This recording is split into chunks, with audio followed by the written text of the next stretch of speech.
Environmental systems can adjust.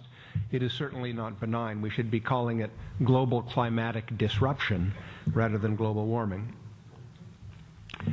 Second key point is that disruption and its impacts are now growing much more rapidly than almost anybody expected even a few years ago.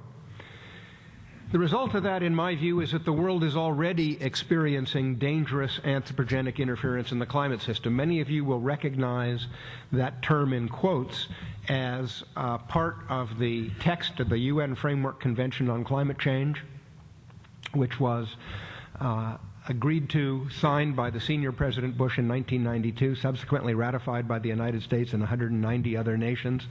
That convention embodies the goal of avoiding dangerous anthropogenic interference in the climate system, and it is my contention that that goal is already out of reach. We are experiencing dangerous anthropogenic interference by any reasonable definition today. The question now is whether we can avoid catastrophic human interference in the climate system. Our options in this domain are three. They are mitigation, adaptation, and suffering. And I'll say more about that, but for now it's enough to say that if we do less mitigation and adaptation, we're going to do a lot more suffering. In mitigation and adaptation, there's a lot of low-hanging fruit, measures that are inexpensive, measures that offer substantial co-benefits, measures that would be worth taking even if we weren't worried about climate change, but it's not enough. We need a price on greenhouse gas emissions in order to motivate reaching higher into the tree, as well as research and development to bring more fruit into reach.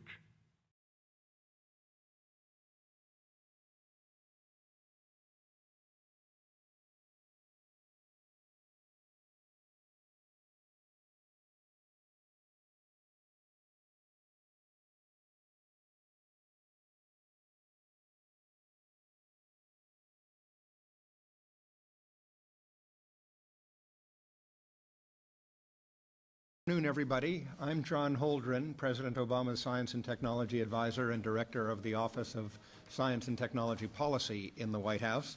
We're here to release what I think is by far the most up-to-date, comprehensive, and authoritative assessment of climate change impacts on the United States. This report looks at how climate change is already changing and how it's already beginning to affect our lives. It also examines projections of future climate change and the impacts on every region of the country and many different aspects of our lives.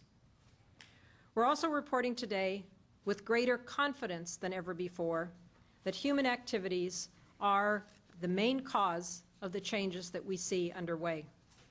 Next one, please. This report provides timely information to inform decision-making. This information is needed now around the country, As we move into an era of increased awareness about the realities of climate change and begin to take climate change into account in making decisions. This is true for planning for power plants, coastal development, water resources, building codes, insurance plans, etc. And the kind of decisions that this report is intended to inform are made certainly by members of local, state, and federal government, but also by business people, farmers, engineers, and others. All of those individuals need to have access to the most current and reliable information which this report provides.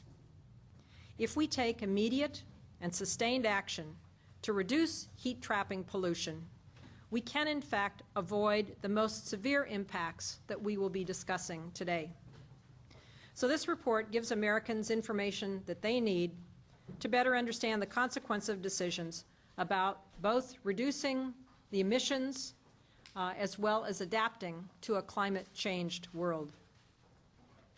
It's now my pleasure to introduce one of the lead authors of the report, my colleague and NOAA scientist, Tom Carl, who will talk about the science and the key findings of the report. Tom?